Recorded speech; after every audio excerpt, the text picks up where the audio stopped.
you were doing, I mentioned in the intro, the things that Colin Kaepernick did, but you did it in a different way then. Yeah. And you got some of the same treatment. It probably was worse because there wasn't nobody, it wasn't out in the social media world. You know what I'm saying? People were doing this directly. They doing it directly to him, and the effect, nobody was there to be like, no, he's right. Yeah. And you going from getting fined by the league to them making some kind of special provision. Like, what was that? Like, that you didn't have to, you could close your eyes or some crap they tried to pull, right? Man, look, they made it seem like they were in total control. We didn't sit down to negotiate. I told them, listen, because after talking to a guy, a mentor of mine, getting some Islamic, advice, because I was ready to give it up. And then he gave me an example and he said, look, you can do it, but it doesn't have to be for their cause. You can pray for the oppressed, you can do this, you can do, and you can still use your platform, or you can not play. Either way, as long as you don't acknowledge that in the context of, pledging your allegiance to it. Yeah. You can stand while a song is going, but your direction can be something totally different.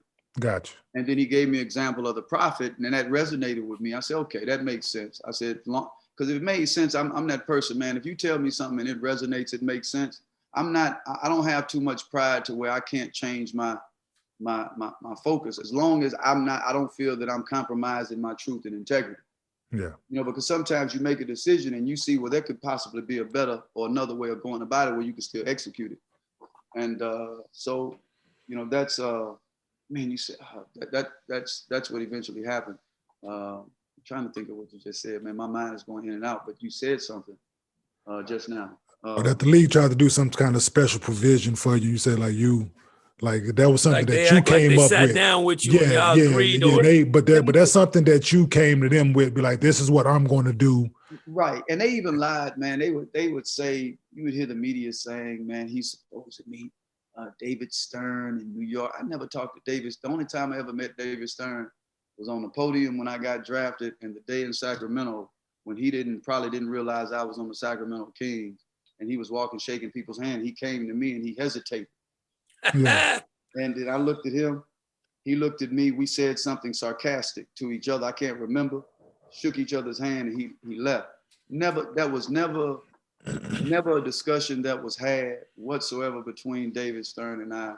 They didn't even know, man, the NBA, Rod Thorne was in control of finding people.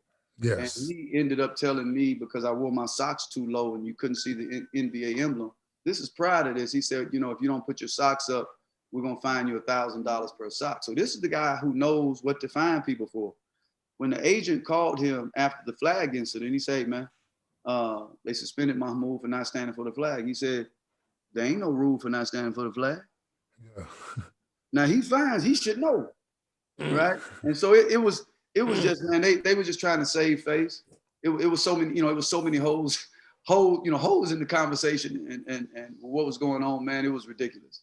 Yeah. I mean, ridiculous. And I talked to later on, you said something too, in terms of those times with social media.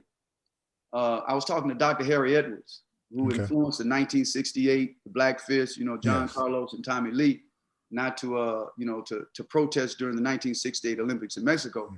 Yeah. He told me something I never thought about. He said, when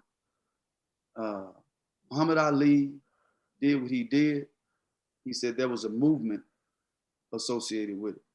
He said, for example, when Kaepernick did what he did, there was the Black Lives Matter movement. When John Carlos and Tommy Lee did what they did, there was a Black Power movement. Yeah. Whatever they did, it could be framed within a movement. He said what made yours and Craig Hodges tougher and stronger, this is his words, not mine, because everybody who takes a position, man, I'm like, hey, man, I applaud you, keep it up. And I don't get, caught up in better, but he said, you guys, there was no movement to frame it under. It's like you were in an ocean all alone. So the media could take it and frame it the way they wanted. Yep. And so without social media, that's another thing, because they could also you know, I was getting death threats. I was getting all of those type letters, but I also got a lot of support mail from atheists, agnostics, Christians, Jews, saying, we think the same thing as you. We feel the same way. And I know if they were sending me that, they were sending it to the media, but because social media wasn't in vogue, the media could say, they could choose what they wanted and just present it.